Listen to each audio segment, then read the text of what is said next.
Hello, आजको क्लासमा हामी लजिकल रिजनिङ अन्तर्गतको पोर्सन हेर्दैछौँ अथवा सिम्याट लगायतका अरू कम्पिटेटिभ एक्जामहरूमा सोध्ने लजिकल रिजनिङ अन्तर्गतको चाहिँ लेटर कोडिङको बारेमा स्टडी गर्दैछौँ।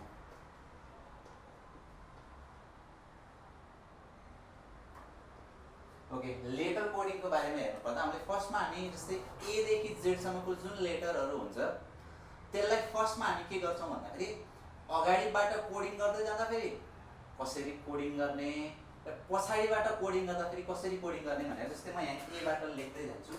जस्तै A B C D E F G H S I J K L am. अब यसपछि एकदमै इम्पोर्टेन्ट कुरा के हुन्छ भन्दा यसको ठ्याक्कै तलपट्टि एन लेख्ने अनि यतापट्टि फर्किँदै आउने। र किन यस्तो गरेको भनेको हामी एकैछिनपछि थाहा पाउँछौँ। N O P Q R S T U V W X Y Z यसरी लेख्छौँ हामी। म फेरि एकपटक रिपिट गर्छु। ए देखि एमसम्मलाई एउटा लाइनमा लेख्ने, त्यसपछि एमको तलपट्टि एन लेख्ने, यहाँबाट फेरि ब्याकमा आउने, यतापट्टिबाट जाने होइन। यतापट्टिबाट यसरी लेख्यौँ भनेदेखि यो चाहिँ हामीलाई कोडिङ गर्नको लागि एकदमै सजिलो हुन्छ र क्वेसन्सलाई चाहिँ अलिकति फास्ट वेबाट क्यालकुलेसन गर्नको लागि हामीलाई सजिलो हुन्छ। त्यो भएर अब हामी 1 2 भनेर लेख्दै जान्छौँ। जस्तो यसको मिनिङ के भन्दाखेरि यहाँ 1 भनेको के भन्दाखेरि ए भन्ने लेटरलाई चाहिँ अगाडिपट्टिबाट कोडिङ गर्ने हो भने त्यसको फर्स्ट पोजिसनमा पर्छ, त्यो भएर 1 लेखेको। यसरी 2 3 4 5 6 7 8 9 10 11 12 13 14 15 16 17 18 19 20 21 22 23 24 25 26 यसरी हामी चाहिँ ए देखि जेड सम्मको लेटरहरूलाई अगाडिपट्टिबाट कोडिङ गर्ने हो भने ए को पोजिसन 1, बी को पोजिसन 2, सी को पोजिसन 3 यसरी अप टु जेड को पोजिसन 26 हुन्छ। र पछाडिपट्टिबाट कोडिङ गर्ने हो भनेदेखि एकदमै सजिलो भइसक्यो हामीलाई कि जेड को पोजिसन यहाँ माथिको हुन्छ कि जेड भनेको 1 वाई भनेको 2 ठ्याक्कै उल्टो हेर्नुपर्छ। अनि यस्तै गरी पछाडिपट्टिबाट कोडिङ गर्दै जाने हो भने सी को पोजिसन 24, एफ को पोजिसन चाहियो मलाई 21, आई को पोजिसन चाहियो 18। त्यो भएर चाहिँ यसरी लेखेर हामीले अझ म त एउटा के रिक्वेस्ट गर्छु अथवा चाहिँ के सल्लाह दिन्छु भन्दा यदि कोडिङसँग रिलेटेड क्वेसनहरू सोधेको छ अथवा सोध्ने चान्सेस त एकदमै धेरै हुन्छ, त्यो भएर माथि सबभन्दा माथि के गर्ने भन्दाखेरि ए देखि जेडसम्म लेख्ने यसरी नै र 1 2 3 4 यसरी लेख्यो भनेदेखि पछाडि क्वेसनहरू ट्याकल गर्नको लागि हामीलाई एकदमै सजिलो हुन्छ लेटर कोडिङसँग रिलेटेड क्वेसनहरूको लागि। अब यसपछि हेरौँ। अब यसपछि हेर्ने हो भनेदेखि जस्तै कस्तो कस्तो क्वेसनहरू सोध्न सक्छ सिम्पल वेबाट हेरौँ है त। जस्तै अब यहाँ धेरै इक्जाम्पलहरू हुन्छ, मैले यसलाई इरेज नगरिकन यही अनुसार नै कसरी पार्ट सल्भ गर्न सकिन्छ भन्ने कुरा चाहिँ म इक्जाम्पलबाट देखाउँदै जान्छु। जस्तै इक्जाम्पलको लागि इफ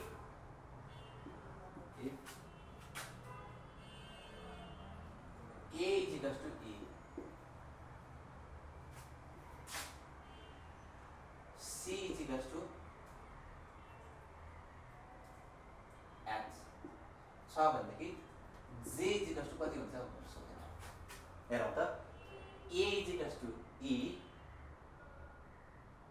ठीक छ, C is equals to H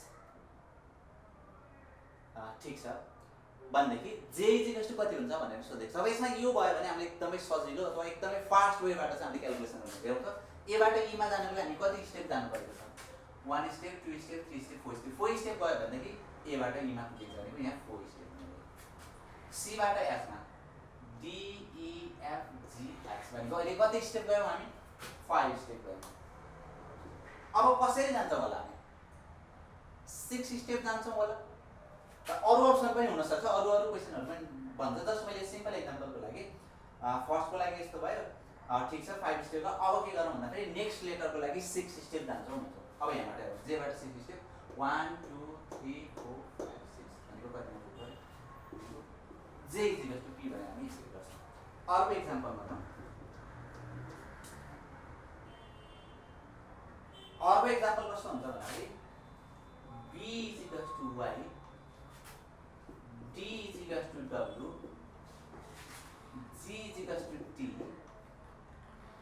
j is equals to कति हुन्छ भनेर सोध्नु सक्छ। यस्तो टाइपको क्वेसन हुन्छ। यसलाई पनि हेरौँ त कति सजिलो हुन्छ हामीलाई। यदि हामीले यो लेखेको छैन भनेदेखि एकदमै कम्प्लेक्स लाग्छ हामीलाई। b र y हेरौँ कहाँ कहाँ छ। यहाँ b छ y छ भने पनि b को अगाडिबाट कोडिङ ट्रु हुन्छ, y को पछाडिपट्टिबाट कोडिङ ट्रु हुन्छ। यो टु कोडिङमा रहेछ दुईटै, एउटा अगाडिबाट यो पछाडिबाट। अर्को d र w हेरौँ त। d र w पनि त्यस्तै छ फेरि। अगाडिबाट कोडिङ गर्दा 4 मा छ, पछाडिबाट कोडिङ गर्दा 4 मा छ। d बाट w भनेको यसै हेरौँ b र y, d र w, g र t हेरौँ त। g र t पनि ठ्याक्कै अगाडि र पछाडिको कोडिङ सेम मिलेको छ अथवा 7 भएको छ। अब j को कति हुन्छ होला हेरौँ त। obviously q हुनुपर्छ भन्दाखेरि यहाँ दिएको यो कति हो भने यसरी हामीले कोडिङ गर्न सक्यो भने एकदमै सजिलो हुन्छ। फेरि अर्को क्वेसनमा जान्छु म। अर्को कस्तो टाइपको क्वेसन सोध्न सक्छ भन्दाखेरि हेरौँ AD is equals to 5, CF is equals to 9, EH is equals to 13 छ भनेदेखि CK is equals to कति हुन्छ भनेर सोध्न सक्छ। अब यसलाई पनि फेरि हामीलाई यही कुराहरू चाहिने हुन्छ। हेरौँ त A र D फर्स्ट पोजिसनमा छ, D फोर्थ पोजिसनमा छ। दुईटालाई मिलाएर 5 बनाएको छ भने पनि यसको अगाडिबाट कोडिङ, यसको अगाडिबाट कोडिङलाई जोड्यो भनेदेखि 5 हुन्छ। That's why it's 5। C र F को 9, C को अगाडिबाट कोडिङ 3, F को अगाडिबाट कोडिङ 6, 3 र 6 गर्दाखेरि कति भयो त 9 भयो। यो पनि ठीक छ। E र H हेरौँ त। E को पोजिसन 5, H को पोजिसन 8 छ। 8 + 5 भनेको 13 हुन्छ। 13। अब obviously C र K को कति हुन्छ त। C को कति छ 3 छ, K को कति छ 11 छ भनेको 11 + 3 गरौँ। 11 + 3 भनेको 15 हुन्छ होला। ओ सरी 14 हुन्छ होला। यसरी हामीले के गर्न सकिन्छ भन्दाखेरि कोडिङ कोफिसिएन्टहरु गर्न सकिन्छ। यस्तो कोडिङहरु धेरै टाइप्सबाट हुन्छ। फेरि एउटा मात्रै वेबाट कोडिङ गर्ने भन्ने हुँदैन। जस्ट के चाहिँ जान्नु पर्यो भन्दाखेरि यसरी हामीले अगाडि लेखेको छ भनेदेखि कोडिङसँग रिलेटेड क्वेशनहरुको लागि एकदमै सजिलो हुन्छ। अर्को हेरौँ ल, सिम्पल एक्जाम्पलको लागि फेरि म नेक्स्ट एक्जाम्पलमा जान्छु। यहाँबाट धेरै टाइपको क्वेशनहरु सोधेको हुन्छ। एउटा मात्रै वेबाट सोच्दा फेरि क्वेशनहरु नमिल्न सक्छ। त्यो भएर हामीले धेरै वेबाट सोच्नु पर्ने हुन्छ। जस्तै अर्को एउटा नेक्स्ट एक्जाम्पल यस्तो टाइपको छ। नेक्स्ट एक्जाम्पल इफ ल कुनै 4 डिजिटको एउटा वर्ड लिनु।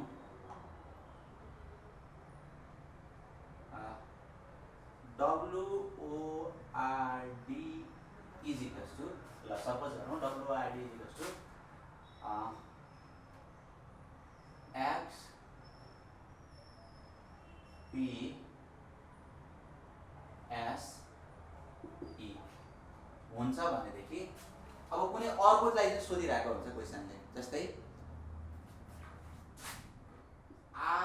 READ is equals to के हुन्छ भनेर चारवटा अक्षरहरू दिएको हुन्छ। अब यसमा हामीले के गर्नु पर्यो भन्दाखेरि दिएको चारवटा वर्ड छ, यहाँ पनि के छ चारवटै वर्ड छ। सरी लेटर्सहरु छ।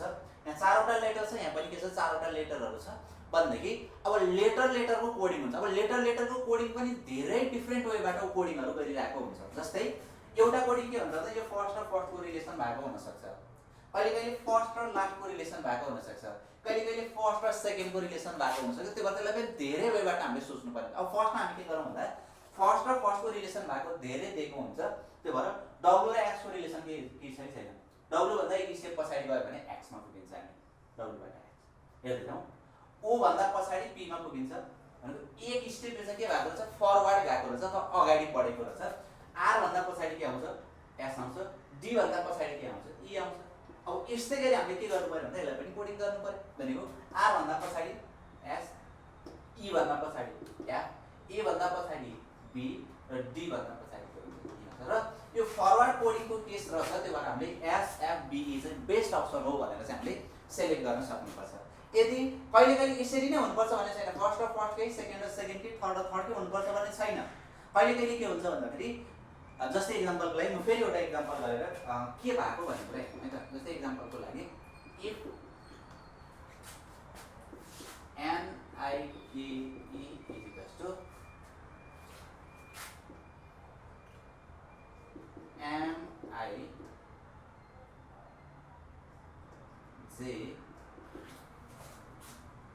NIKE is equals to NIKE is equals to MIJE छ भनेदेखि ल अर्को एउटा क्वेसन कस्तो सोध्यो भन्दाखेरि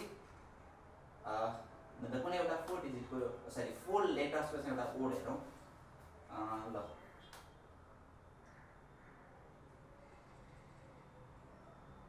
SURE को के हुन्छ क्वेसन। अब हेरौँ यसमा हेरौँ है। फर्स्टमा हामीले के गर्नु पर्यो भने यसमा कसरी मिलेर बसेको छ त्यही अनुसार चाहिँ यसले हामीले मिलाउनु पर्ने हुन्छ भनेदेखि M र M भन्दा एक स्टेप अगाडिपट्टि M हुन्छ भने कि M पछि N आउँछ। I र IP पनि चेन्ज भएको छैन, फिक्स छ। के भन्दा अघिल्लो स्टेपमा अथवा J पछि के आउँछ यो र यो रिलेसनमा छ। E र E पनि के छ कन्स्ट्यान्ट छ। यसको मिनिङ के भन्दाखेरि अड टर्महरुलाई चाहिँ हामीले चेन्ज गरेको छ। चेन्ज पनि कसरी गरेको छ भन्दाखेरि एक स्टेप ब्याकवर्डमा लिएर आएको छ भनेको घटाएर लिएर आएको छ र जुन इभन पोजिसनमा छ इभन पोजिसनलाई चाहिँ हामीले के गरेको छ फिक्स गरेको छ कि पनि चलाएको छैन। त्यो भएर यहाँ हेरौँ त I र E जस्ताको तस्तै छ। अब यस्तै गरेर हामीले के गर्नु पर्यो भन्दा यसलाई पनि यदि अड पोजिसनमा छ भनेदेखि वन स्टेप ब्याकवर्ड मुभ गर्नु पर्यो र इभन पोजिसनमा छ भनेदेखि त्यसलाई जस्ताको जस्तै फिक्स बनाएर राख्नु पर्यो। अब हेरौँ S भन्दा अगाडि के हुन्छ R हुन्छ। U लाई चलाउन पाइएन फेरि किन यो इभन पोजिसनमा छ। R भन्दा अगाडि के हुन्छ Q हुन्छ। E लाई चलाउन पाइएन E नै हुने भयो भनेको RUQE चाहिँ के हो बेस्ट अप्सन हो भन्ने वेले चाहिँ हामीले यसरी हामीले लेटर कोडिङहरुलाई गर्न सकिन्छ। यस्तो टाइपको कोडिङहरु धेरै हुन्छ फेरि यो मात्रै वेबाट गर्न सकिन्छ भन्ने हुँदैन। जस्ट यो कुरा लेखौँ भनेदेखि हामीलाई के हुन्छ भन्दा कोडिङ गर्नको लागि एकदमै इजी हुन्छ। जस्तै अर्को एउटा इक्जाम्पल हेरौँ। नेक्स्ट इक्जाम्पल अब धेरै टाइपको क्वेशनहरु गराउँछु मैले। नेक्स्ट इक्जाम्पल यस्तो टाइपको छ। Next example if RISE is equals to S K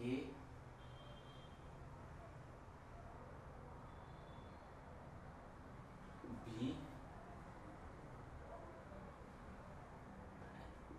यस्तो छ भनेदेखि क्वेशनले के सोध्यो भन्दाखेरि लेट्स सपोज चारवटा नै हुनुपर्छ भने नट नेसेसरी धेरै अरु फरक टाइपको अथवा धेरै लेटरहरु भएको वर्डहरु पनि दिएको हुन सक्छ। BIK को के हुन्छ भने ल लेट्स सपोज हेरौँ यसलाई जसरी कोडिङ गरेको छ यसलाई पनि हामी त्यसरी नै कोडिङ गर्नु पर्यो। अब फर्स्टमा फर्स्टको रिलेसन छ कि छैन हेरौँ। R बाट S मा जाने भनेको कति जानु पर्यो एक स्टेप फरवर्ड जानु पर्यो। I बाट K मा जानु भनेको 2 स्टेप फरवर्ड जानु पर्यो।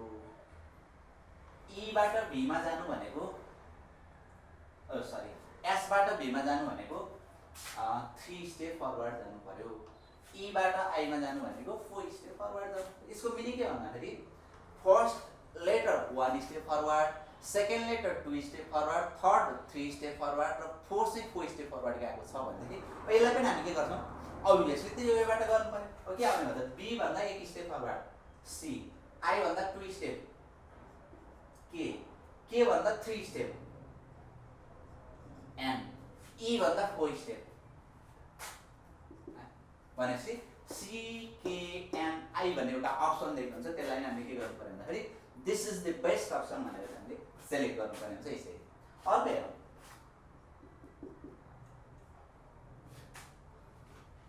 अर्को यस्तै टाइपको अर्को मैले एउटा एक्जाम्पल यसरी लेखेँ। SPORTS इफ लेखौँ। इफ इज कोडेड एज भनेर पनि लेखिरहेको हुन्छ। कोडेड एज यसलाई चाहिँ कसरी कोड गरेको छ भन्दाखेरि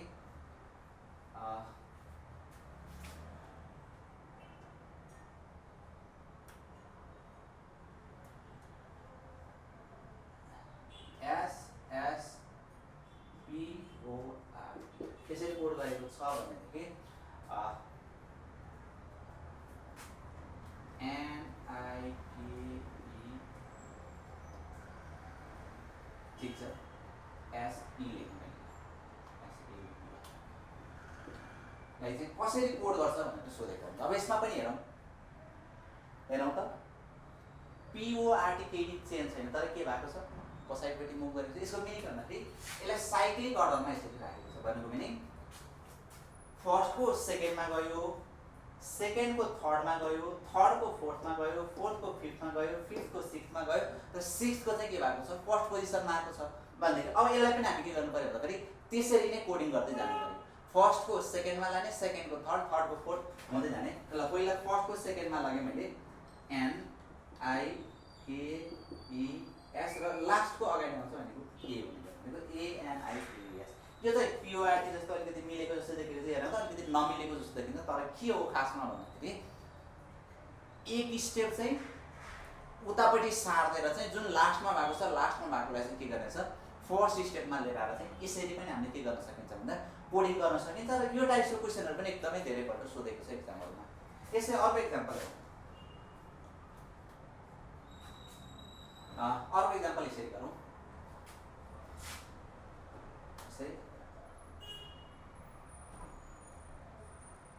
बी कहिले एकदम सजिलो बनाउँछ b + 1 = c d + 3 = g छ भनेदेखि h + 2 = कति हुन्छ भनेर सोध्छ। यो चाहिँ सिम्पल छ एकदमै, यो सोधेको क्वेशन पनि हो। b पछि b मा 1 जोडी c पुग्छ भनेको b भन्दा एक स्टेप अगाडि जा c मा पुग भनेको एकदम सजिलो।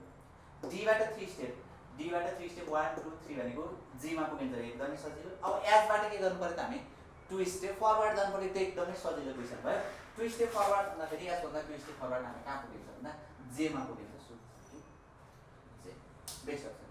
यसरी चाहिँ हामीले लजिकल रिजनिङ अन्तर्गतको लेटर कोडिङहरुलाई धेरै वेबाट एनालाइसिस गर्न सकिन्छ र त्यसको लागि मैले फेरि एकपल्ट रिपिट गरेँ। यो हामीले लेखेको कुराहरु लेखेर गर्न थाल्यौं भनेदेखि एकदमै सजिलो हुन्छ। त्यो भएर यदि हाम्रो भिडियो तपाईलाई मन पर्छ भनेदेखि लाइक शेयर एन्ड सब्स्क्राइब गरिदिनु होला भन्दै अब पछाडी पनि हामी यसरी नै तपाईलाई टिप्स र ट्रिक्सहरु दिँदै जान्छौं र तपाईहरुले सपोर्ट गर्दिनुहुन्छ भन्ने आशा गर्दै आजको जुन भिडियो छ यसलाई हामी यतिमै स्थगित गर्दछौं।